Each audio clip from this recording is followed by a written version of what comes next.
Welcome to Storytime with Josh. And we're going to read Bee-Dubb by Stephen Cosgrove, illustrated by Charles Reasoner. Right, Josh? Right. Okay, let's read it. This is another bug book, which I really like the illustrations. I think these stories are really cute. Yeah, help me turn the pages, Josh? No, this is the first page right here. Good job. Let me see if I can tilt this a little bit so it's not quite so shiny. Sort of glare. Okay. As you lay on a crisp fall day in a warm and sunny place, don't look up into the skies. Instead, look down and squint your eyes. Squint them both so very tight that if you look with all your might, you'll find the land of more than small. And in this land are bugs, that's all. I love the illustrations in this book. Yeah. Pumpkin! Yeah, pumpkin? Okay.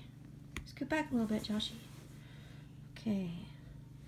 A little north of nowhere and a bit south of your backyard in a clump of weeds at the foot of a very old tree is the tiny town of Bugville. Okay, you can turn it. Good job. Bug! Yeah. Gone.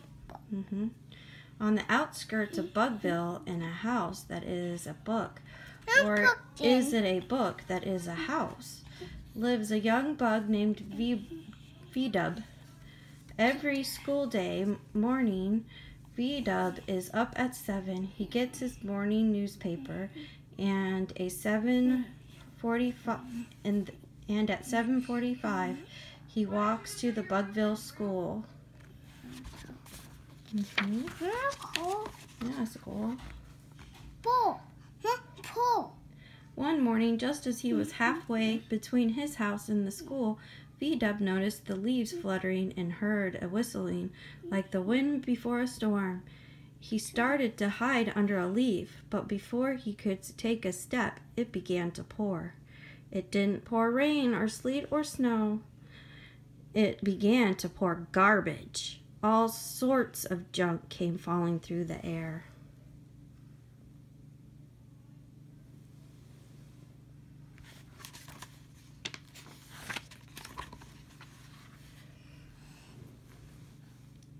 By the time he got to town, the Bugville Fire Department and sanitation engineers and all the private citizens were out cleaning up the terrible mess.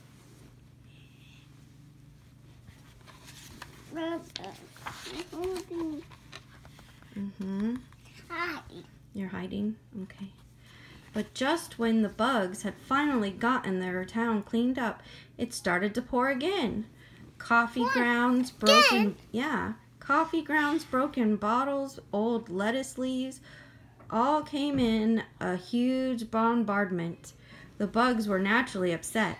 It is unpleasant enough when you have to clean up your own mess, but when you have to clean up someone else's over and over, well, it is enough to make even a bug really mad.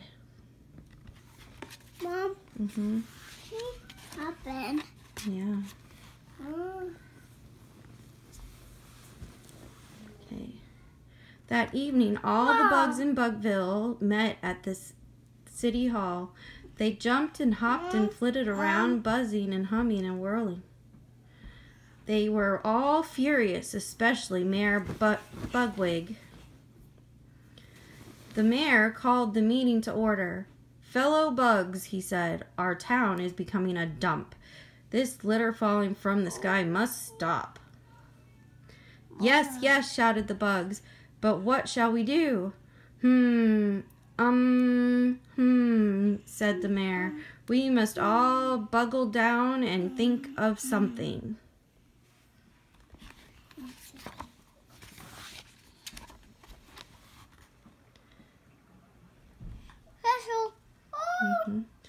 The humming and buzzing and whirling sounds got louder as the bugs thought. Suddenly, Bee-Dubb had an idea. "You know," he said, "the garbage comes from across the fence. The big fence where the giants live. So it must be their garbage. Let's send it back where it came from. Mayor Bugwig's face lit up. Yes, yes, he shouted. This means war. He smiled a big smile because politicians always like to talk like that. War, he said again. We'll throw the garbage on the giants for a change. Choo choo. Yeah. Fruits inside. Yeah. There we go. The next day, the headlines in the Bugville newspaper declared war on the messy giants. All loyal and patriotic bugs were asked to report to the armory to be issued garbage disposal weapons. Soon, hundreds of bugs were on the march, pulling catapults and hurlers and slings made from rubber bands. The dragonflies flew in formation, carrying grapples and long lines with hooks on the ends so they could lift the garbage high in the air. They moved forward as quietly as they could. That's right. Oh, look at this picture. Picture. Yeah, all of them getting ready for war. A bug. A bug go. Yeah, they're all going to the big fence. See? On fire. A bug fire. Yeah. When they reached the fence, the flying bugs went into a holding pattern. The foot bugs lined up and waited for the start of the great garbage war.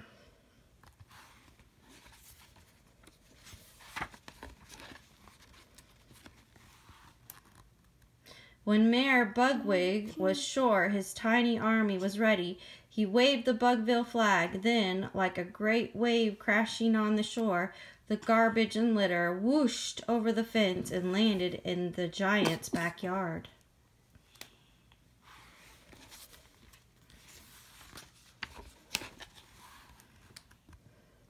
When all of the garbage was gone, the mayor waved the flag again to stop the only war in all of Bugville history. Tired, they rested in the shade.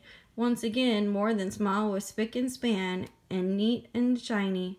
All the bugs hoped that there would be no more litter wars.